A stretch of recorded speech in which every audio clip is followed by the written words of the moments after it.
વાત સુરતના સણિયા અહેમદ નજીક સગીરા સાથે દુષ્કર્મ કેસ થયો છે। ધોરણ 8માં ભણતી કિશોરી પર દુષ્કર્મ ગુજારવામાં આવ્યું।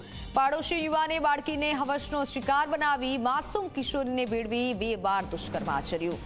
કિશોરીને પેટમાં દુખાવો થતા હકીકત બહાર આવી। કિશોરીને 12 સપ્તાહનો ગર્ભ હોવાનું સામે આવ્યું। પોલીસે આરોપી રાઘવેન્દ્રસિંહને ઝડપી પાડ્યો છે। મધ્યપ્રદેશના ભિંડથી આરોપીને ઝડપી પડાયો છે। માસૂમ કિશોરી સાથે આ રીતે કૃત્ય કરવામાં આવ્યું। ફોનલાઈન પર સંવાદદાતા ચેતન જોડાઈ ચૂક્યા છે। ચેતન, એક માસૂમ કિશોરી સાથે આ રીતે દુષ્કર્મની ઘટના બની છે, વધુ જાણકારી।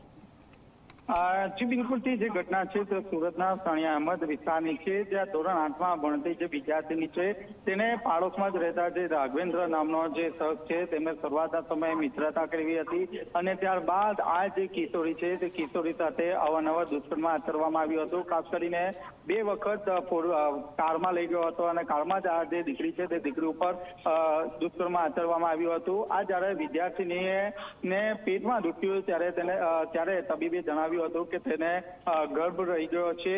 સમગ્ર ઘટનાની જાણ જ્યારે પરિવારજનને થઈ ત્યારે સારોલી પોલીસ મથકમાં આ અંગે ફરિયાદ નોંધવામાં આવી હતી। ફરિયાદના આધારે સારોલી પોલીસે અલગ અલગ ટીમો બનાવી હતી અને મધ્યપ્રદેશથી જે આરોપી રાઘવેન્દ્ર છે તેની ધરપકડ કરી વધુ તપાસ હાથ ધરી છે।